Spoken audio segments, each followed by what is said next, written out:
Welcome to HIV The Morning After. I'm Dan Hall. I'm a documentary producer and director.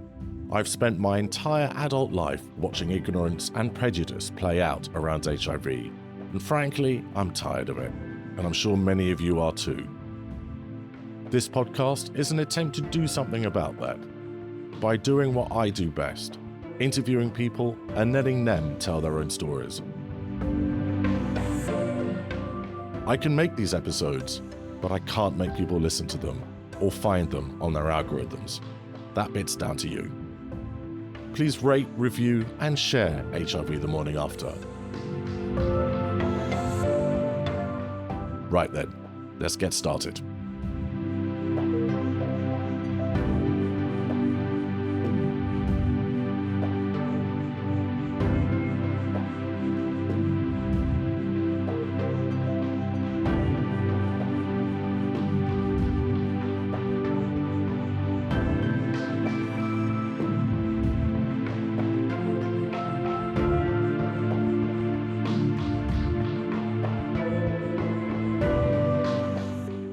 My guest today is the Reverend Jide Macaulay.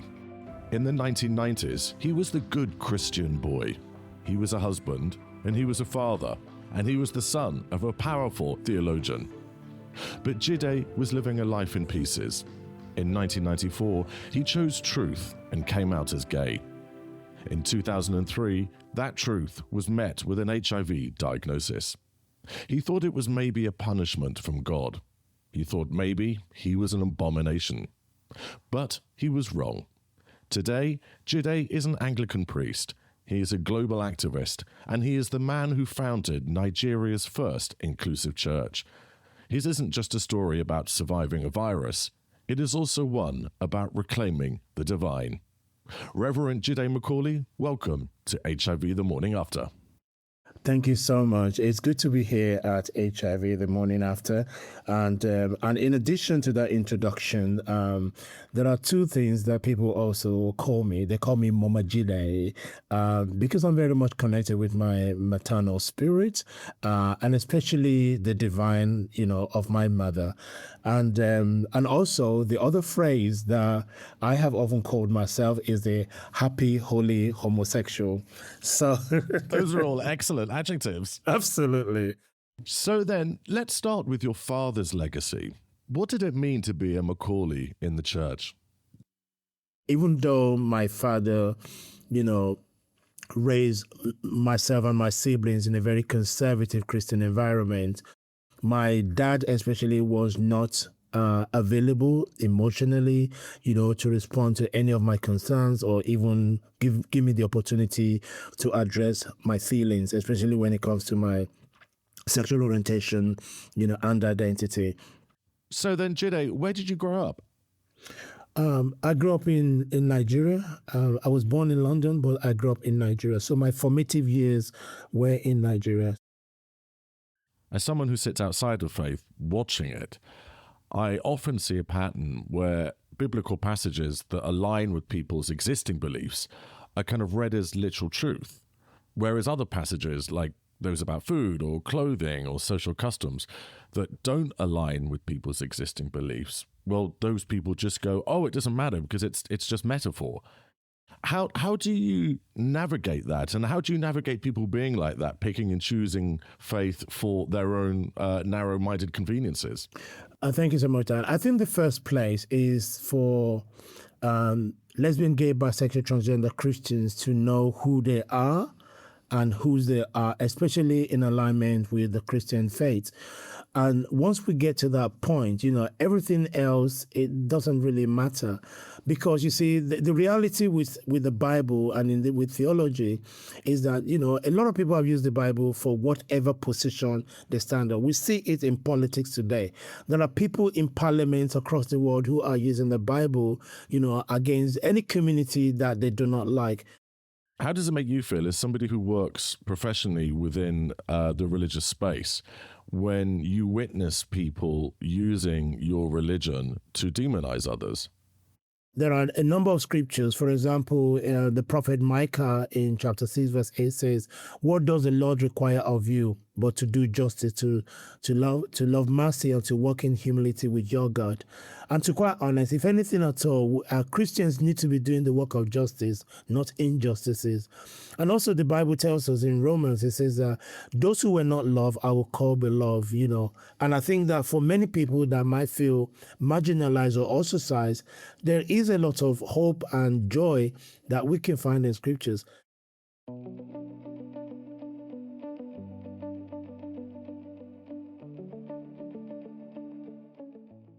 One of my favorite one is Psalm 139 verse 14 that says that, for we are fearfully and wonderfully made.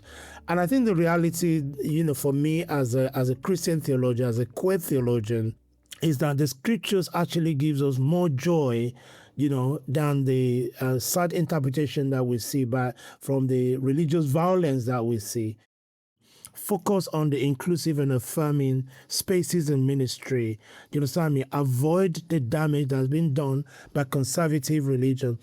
And unfortunately, that actually started in my own home as well, because my dad is very conservative. Even as we speak today, he does not accept, that gay people can be children of God. He actually, supported the Nigerian government in proposing a bill that became law, that can put me in jail for 14 years just for being a gay man. And how did that make you feel outside of religion, outside of religious texts, purely as a son? How did that make you feel? He missed an opportunity to address the gap in his own knowledge around human sexuality. And I wish that my dad, would be able to connect with that joy, because I was never an abomination. He called me a disgrace. He was more interested in his own reputation in Nigeria as opposed to a beautiful relationship with his gay son.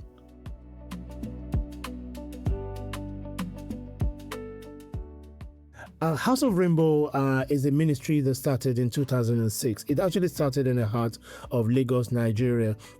And I think the vision behind House of Rainbow is to create a safe space for lesbian, gay, bisexual, and queer Christians to be able to come together to worship in peace and enjoy a space that is inclusive and affirming.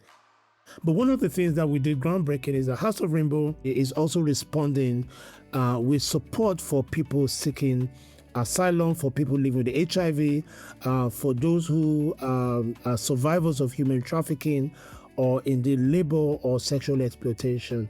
So imagine a Christian ministry that is standing for all of this. That is the work of justice. That is what I believe that God is asking us to do. That is what I believe that Jesus will stand for.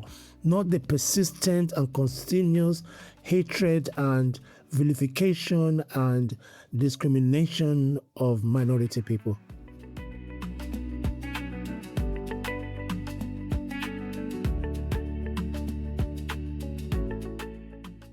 So you're presenting yourself very much as a confident man, a confident and wise man with all the answers, but this wasn't always the case. You were married, you had children. Can you take us back to 1994 and tell us what happened? Oh, thank you so much. I think my confidence today is as a result of many years of me focusing on healing and reconciliation. And this is some of the things that I want to share with people today and into the future. But let's go back to 1994.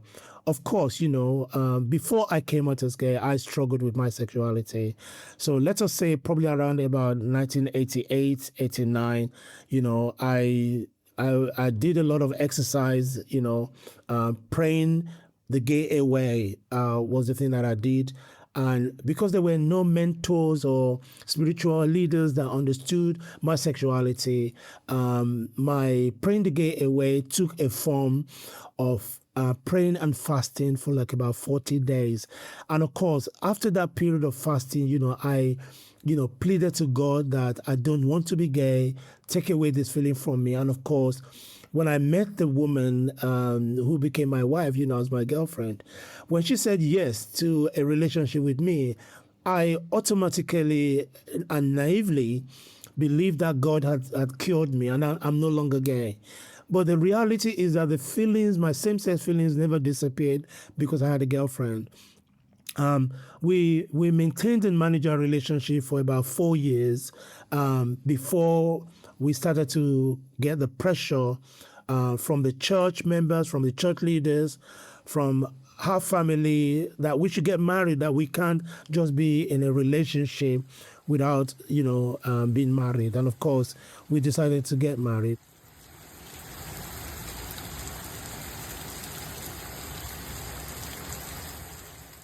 Three years into our marriage, I think that I was suffering with my anxieties and mental health and around my sexuality. And I remember sitting with my ex-wife, to have this conversation with her about my sexuality. And of course, it turned out that, she was upset about it, and our relationship became acrimonious.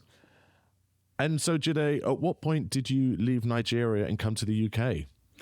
I left Nigeria in the mid-1980s, pre 85, 86, when I relocated to the UK.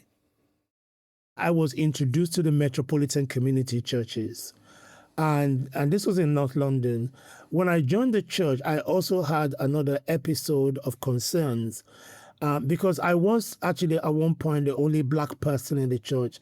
I even started to question whether or not black people can be gay or can they be both gay and Christian. But to be quite honest, I stayed, focused, and, the MCC church was very receptive.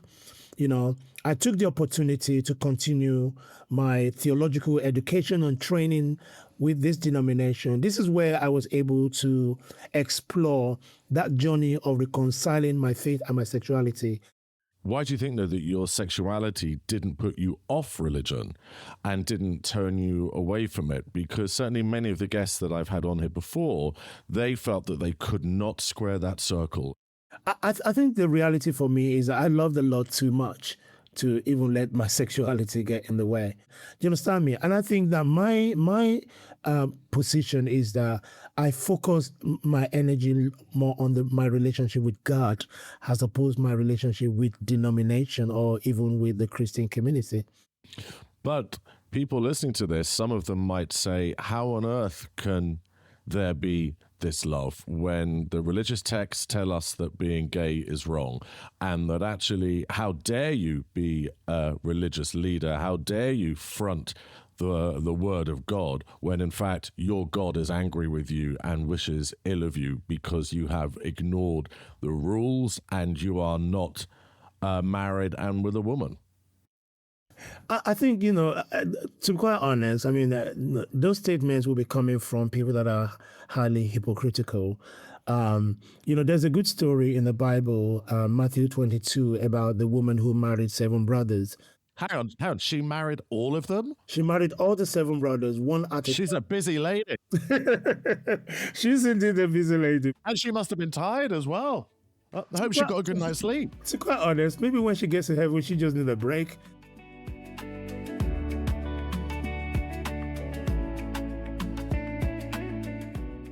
The reality with this text is seriously that is that according to the law of Moses, which is a biblical law, a woman is a property of her father first and then her husband. Then according to the law of Moses, she will marry the first brother.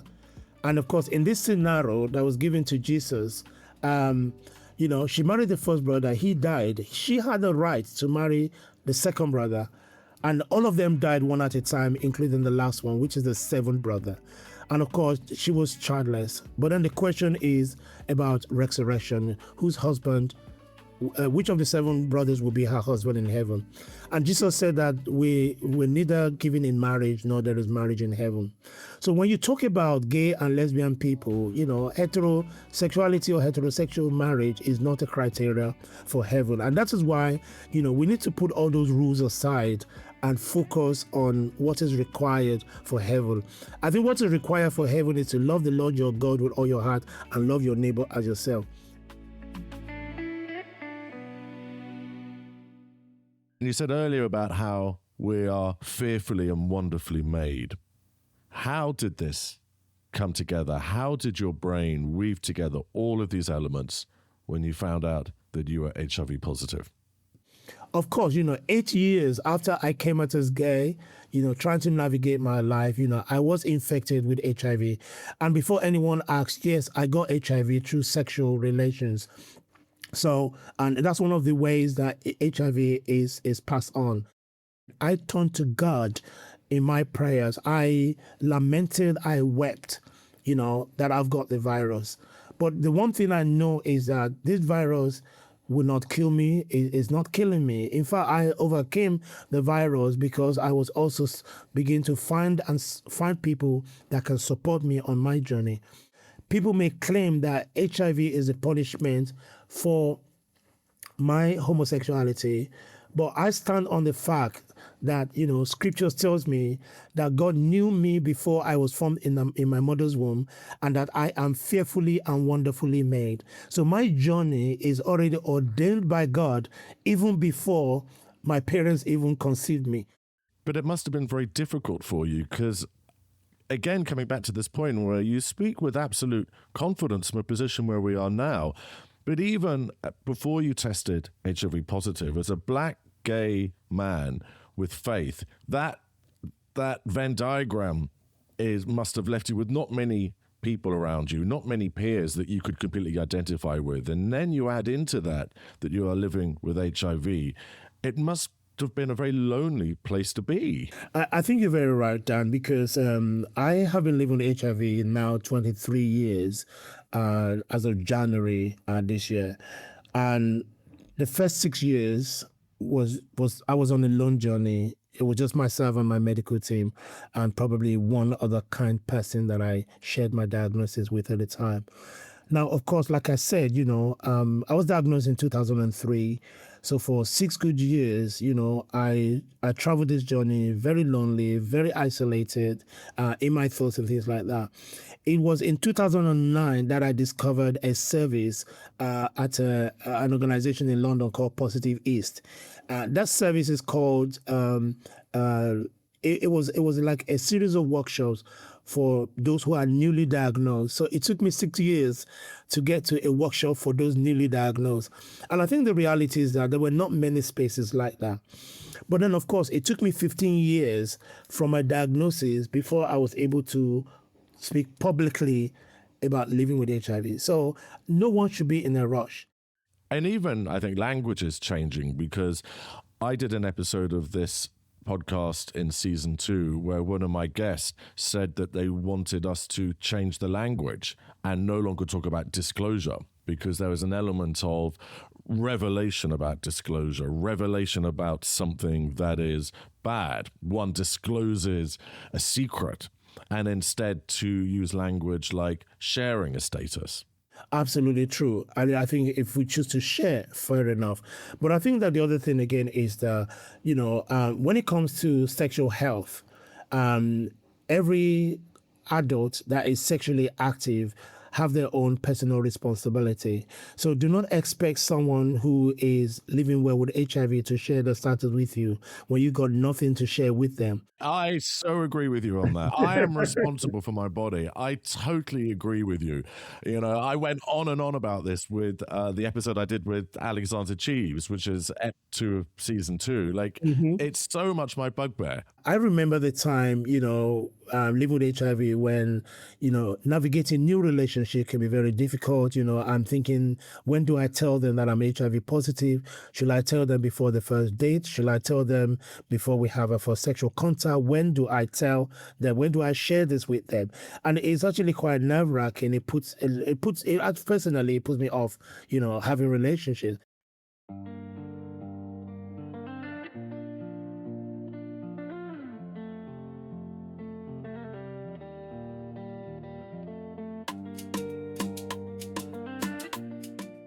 So then, Reverend Jide, you spoke about your own journey with coming to terms with living with HIV, how it took you 6 years to get to that point when you go to Positively East. Were you getting mixed reactions from people when you did share your status with them? In the early 2000s, an HIV diagnosis always comes with shock, shame, fear. I was diagnosed in January 2003.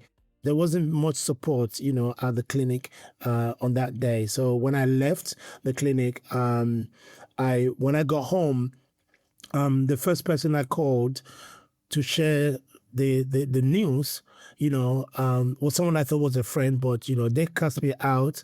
They call me abusive names and things like they call me a slut, and that I was deserving of the virus, and that hurt so badly. And I'm guessing they meant slut as a term of insult rather than as a term of empowerment. No, not in terms of empowerment. It was more of an insult, my body has been exposed.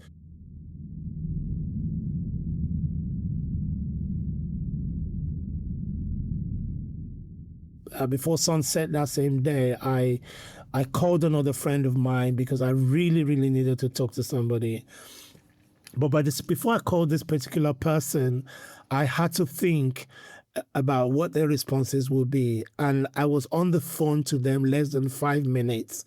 And they said, put the phone down. And they drove over to my house, helped me pack, a small bag of my items, and they took me to their home. Now, the reality is that, I was broken. And I remember them running the bath, making sure that I had a nice hot bath, and then looking after me, making sure that I had a comfortable place to stay. And I also remember that through the night, they left the door slightly open where I was sleeping so that they can keep an eye on me or even check in on me when it's needed. Now, that is one of the most incredible encounter at that first stage of my diagnosis.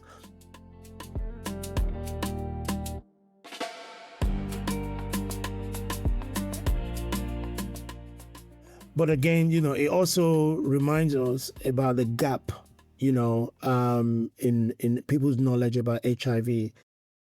People have always referred to people living with HIV as diseased or dirty, or that it is your fault. HIV is a virus that enters the people's body, through the bloodstream, and it could be through sex. It could be through injecting drugs, sharing needles, especially. It could be from mother to baby, especially in communities not known. But I'm not wrong, am I, in thinking that the Bible specifically commands us not to stigmatize people who are sick? I think you're very right. I mean, obviously, for anyone that is unwell, the Bible responds to them with compassion. After all, Jesus said that, people who are heavy laden should come to him and that he will give them rest and he will give them peace of mind. I remember vividly when Princess Diana went to, was it either the Mildmay or to the London Landmark, and very much on camera touched the hands of people living with HIV and helped dispel that stigma. That was still very strong in the 80s. And it's only talking to you now that I realize what an incredible biblical image that was.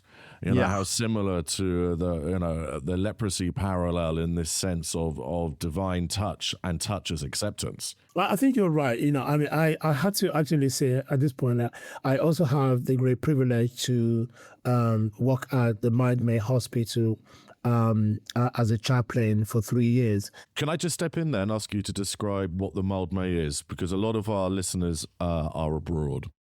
The Mildmay Hospital is an HIV mission hospital.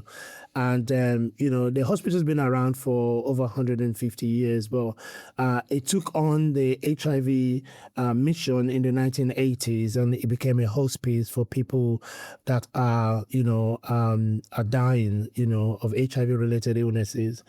And of course, there are other centers like the London Lighthouse, which I think it was in West London.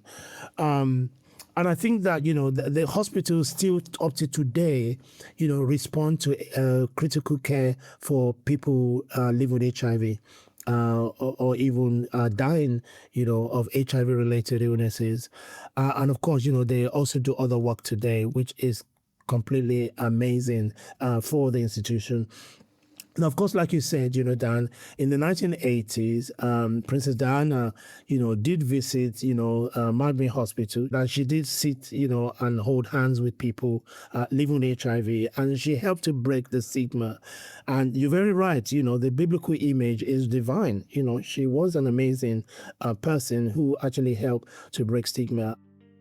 And of course, Transport for London, in recognition for the amazing work that the Mildmay did during the worst of the HIV/AIDS crisis, literally named one of their train lines after it. Absolutely so. And again, that is also part of an incredible legacy, that London has inherited. And I think it's a good thing when to look at it. So anyone riding on that line should be learning more about the story of Mildmay Hospital and the work that it did in the London area. Yeah.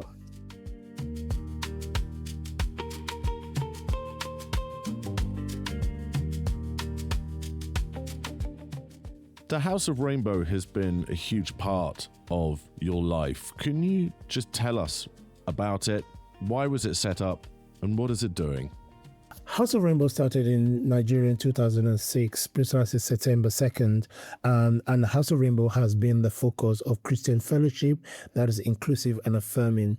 In Nigeria, we stood up, to become the human rights church. That mission continues here in the UK because we continue to support people seeking asylum who are part of our membership. We're also supporting survivors of human trafficking and also those that are exploited in labor or sexual exploitation as well. We provide services for people living with HIV, like myself, especially Black queer men. We want to continue to help people reconcile their faith and their sexuality so that the HIV diagnosis does not become a subject of pain to people.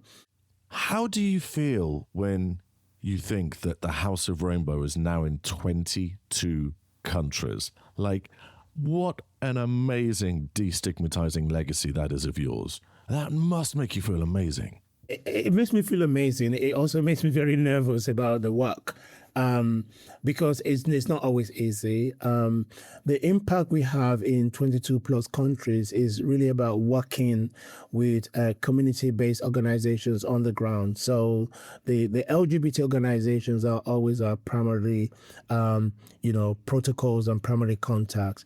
For example, in Lesotho, we work with Matrix Association. In Botswana, we work with Legabibo. And so on and so forth. But I think that, the reality is to take the message of the inclusive and affirming messages to the LGBT people that, you can be because you are. You can be all of what God has called you to be.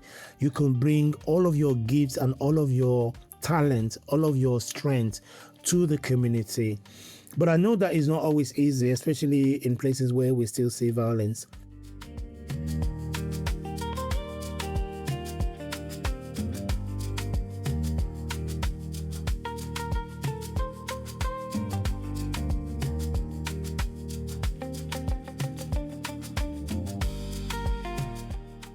Jide, do you think someone can call themselves Christian if they turn someone away because of their HIV status or because of someone they love?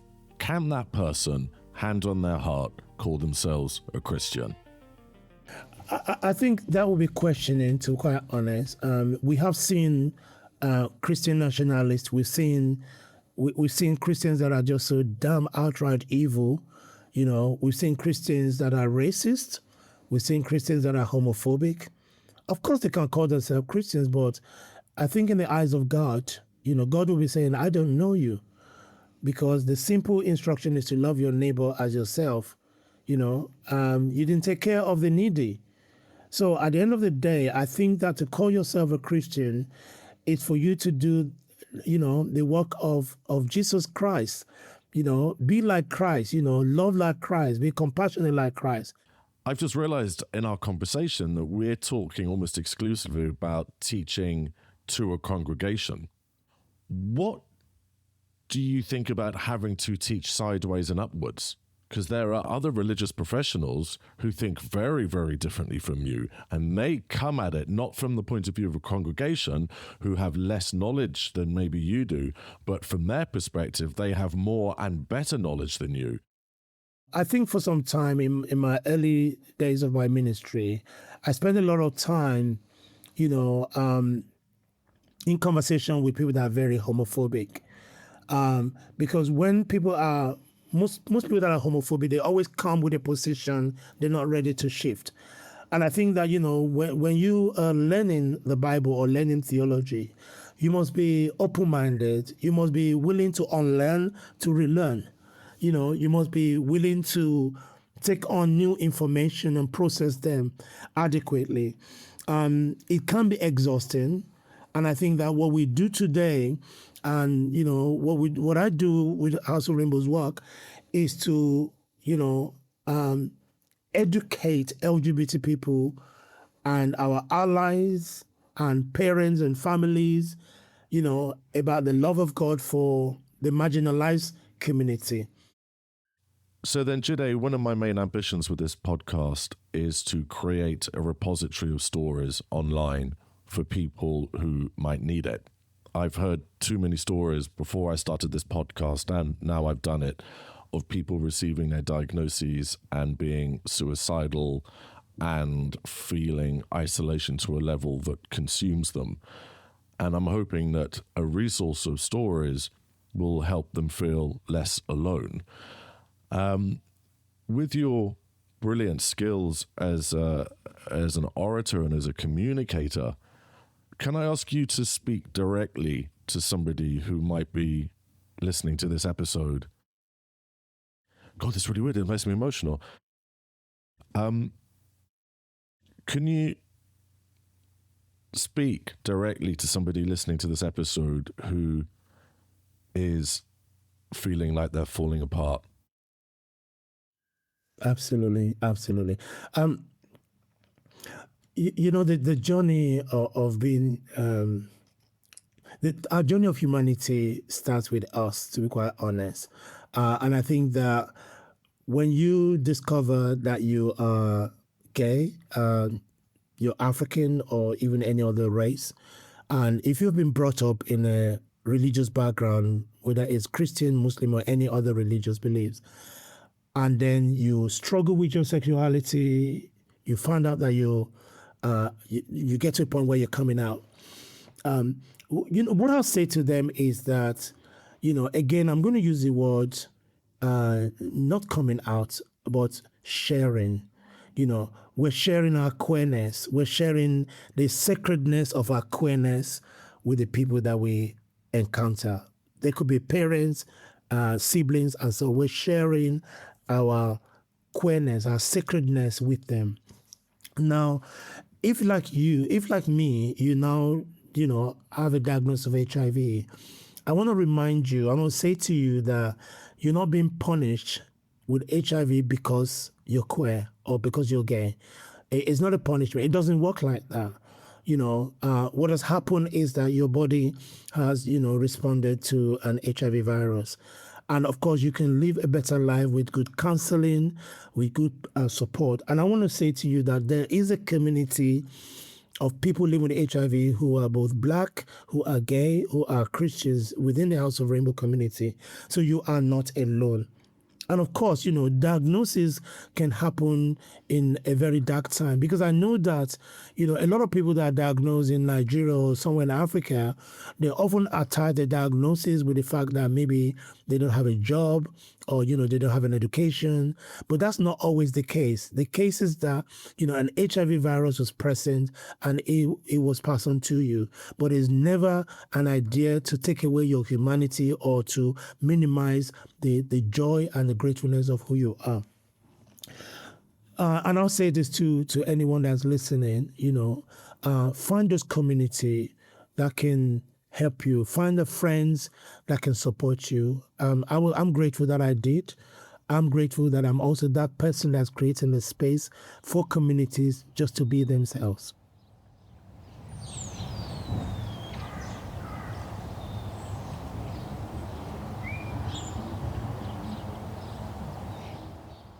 Now then, Reverend Jide, we are coming to the final part of this episode, and this is the portion where I like to take a pause of remembrance and ask you to share with us somebody whom you would like us to take some time out and remember with you. There is someone who impacted my life, and I look back to 2009. I was at a conference in Stellenbosch, South Africa, and this woman was just incredibly amazing. Unfortunately, she passed away in 2020 during the COVID pandemic. Her name was Reverend Umbazila. She is a person living with HIV. She was the first priest in Africa that said publicly, "I am a person living with HIV." It was through her that I discovered the international network of religious leaders living with HIV. There are other people that I came to know. For example, two of the co-founders, Reverend Gideon Bayemugisha and Reverend JP Mogeti Heath, who both of them, become my mentors.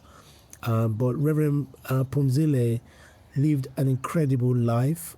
She challenged, stigma. She challenged shame and stereotyping of people living with HIV. She's also an incredible ally to the LGBT community. And for me, I want to remember her for that, for the legacy that she left behind.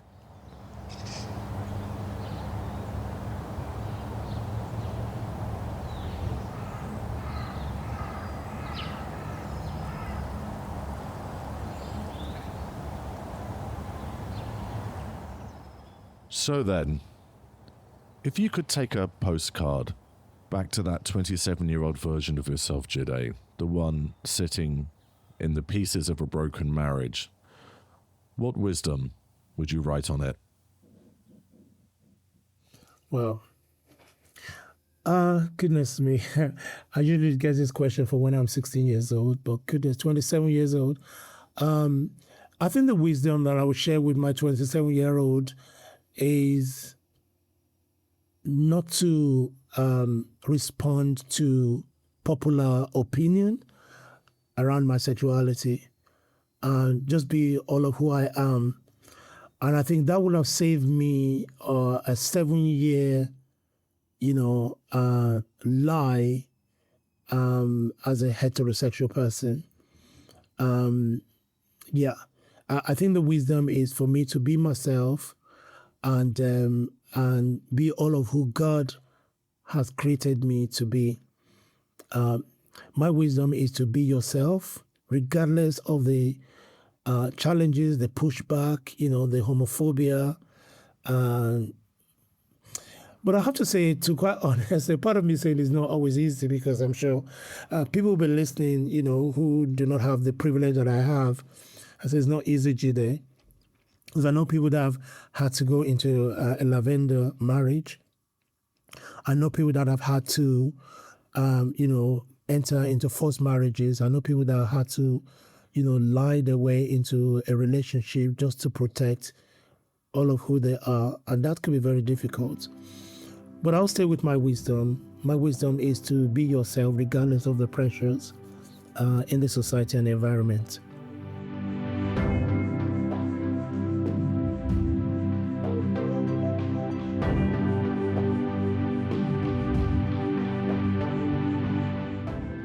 Reverend Jide Macaulay, it has been fantastic having you as a guest here on HIV The Morning After. Thank you so much for your time and your wisdom. We hugely appreciate it.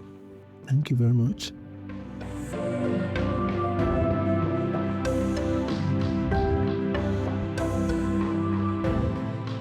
If you were moved or informed by what you heard today, please help spread the word. Subscribe to HIV The Morning After and leave a rating and a review. It makes a huge difference in helping others to find it. Your support helps to amplify these experiences. If you'd like to get in touch, you can email me at hivthemorninafter@gmail.com. And remember, if you encounter HIV stigma in a bar, call it out. If you encounter it at work, call it out. If you encounter it online, call it out. Because if you don't, you're part of the problem. The theme tune is by Pauline Nidu at unstoppablemonsters.com. And many thanks to Murray Lang for his continued support. And thank you for listening. Join me next time for another important conversation on HIV the morning after. I've been Dan Hall.